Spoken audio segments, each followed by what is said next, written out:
Injil Matius pasal 11 ayat 1. Setelah Yesus selesai berpesan kepada ke-12 muridnya, pergilah ia dari sana untuk mengajar dan memberitakan Injil di dalam kota-kota mereka. Ayat 2 sampai dengan ayat ke-19. Yesus dan Yohanes Pembaptis.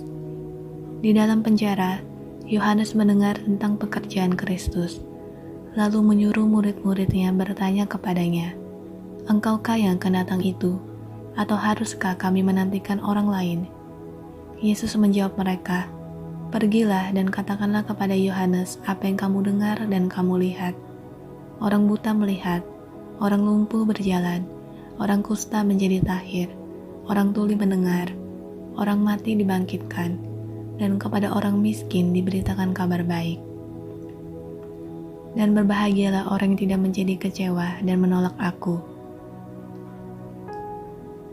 Setelah murid-murid Yohanes pergi, mulailah Yesus berbicara kepada orang banyak itu tentang Yohanes.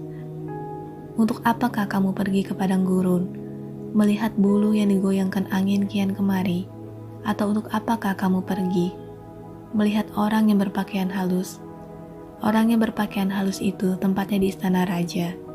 Jadi untuk apakah kamu pergi, melihat nabi? Benar, dan aku berkata kepadamu, bahkan lebih daripada nabi, karena tentang dia ada tertulis, 'Lihatlah, aku menyuruh utusanku mendahului engkau, ia akan mempersiapkan jalanmu di hadapanmu.'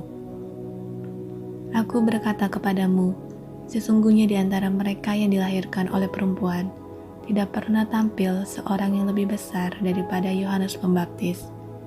Namun yang terkecil dalam kerajaan sorga lebih besar daripadanya." Sejak tampilnya Yohanes Pembaptis hingga sekarang, kerajaan sorga diserong, dan orang yang menyerongnya mencoba menguasainya. Sebab semua nabi dan kitab Taurat bernubuat hingga tampilnya Yohanes. Dan jika kamu mau menerimanya, ialah Elia yang akan datang itu. Siapa yang bertelinga, hendaklah ia mendengar. Dengan apakah akan kuumpamakan angkatan ini? Mereka itu seumpama anak-anak yang duduk di pasar dan berseru kepada teman-temannya, "Kami meniup seluring bagimu, tetapi kamu tidak menari. Kami menyanyikan kidung duka, tetapi kamu tidak berkabung. Karena Yohanes datang, ia tidak makan dan tidak minum, dan mereka berkata, ia kerasukan setan. Kemudian Anak Manusia datang, ia makan dan minum, dan mereka berkata, lihatlah, ia seorang pelahap dan peminum, sahabat pemungut cukai dan orang berdosa. Tetapi hikmat Tuhan dibenarkan oleh perbuatannya."